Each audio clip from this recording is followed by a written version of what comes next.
اولاد کو اللہ رب العزت نے دنیاوی زندگی میں رونق بیان کیا ہے۔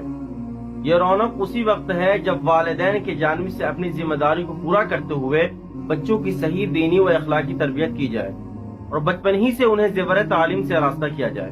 اسی لیے فلاح انسانیت کے لیے جہاں مذہب اسلام نے والدین کو حقوق بیان کیے ہیں اور اولاد کو والدین کی فرما برداری کے لیے ترغیب دی گئی ہے، وہاں والدین کو اولاد کی بہترین تربیت کا بھی حکم دیا گیا ہے۔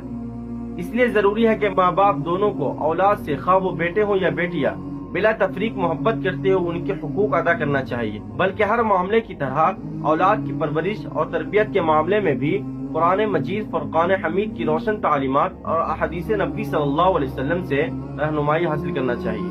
اولاد کی تربیت کے بارے میں حدیث نبوی صلی اللہ علیہ وسلم ہے کہ کسی باپ کی طرف سے اس کے بیٹے کے لیے سب سے بہترین تحفہ یہ ہے کہ وہ اس کی اچھی تربیت کرے۔ حضرت لقمان نے جو وصیت اپنے بیٹے کو کی تھی، اللہ جل شانہ اسے قرآن کریم میں بیان فرماتے ہیں کہ حضرت لقمان نے اپنے بیٹے کو نصیحت کرتے ہوئے کہا، اے بیٹے، اللہ کا شریک نہ ٹھہرانا، بے شک شرک بڑا بھاری ظلم ہے۔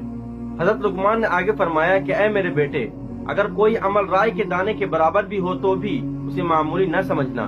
وہ عمل کسی پتھر میں ہو یا آسمانوں میں یا پھر زمین کے اندر یا زمین کے تہ میں چھپا ہوا ہو، اللہ تبارک و تعالی اسے ظاہر فرمائیں گے۔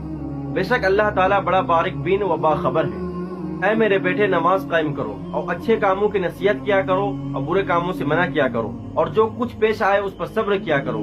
بے شک یہ صبر ہمت کے کاموں میں سے ہے، اور لوگوں سے بے رخی مت اپناؤ اور زمین پر تکبر سے مت چلو۔ بے شک اللہ تعالیٰ کسی متکبر کو پسند نہیں فرماتے۔ اور اپنی چال میں میانہ رویہ اختیار کرو اور اپنی آواز کو پست رکھو، بے شک سب سے بری آواز گدھے کی ہے۔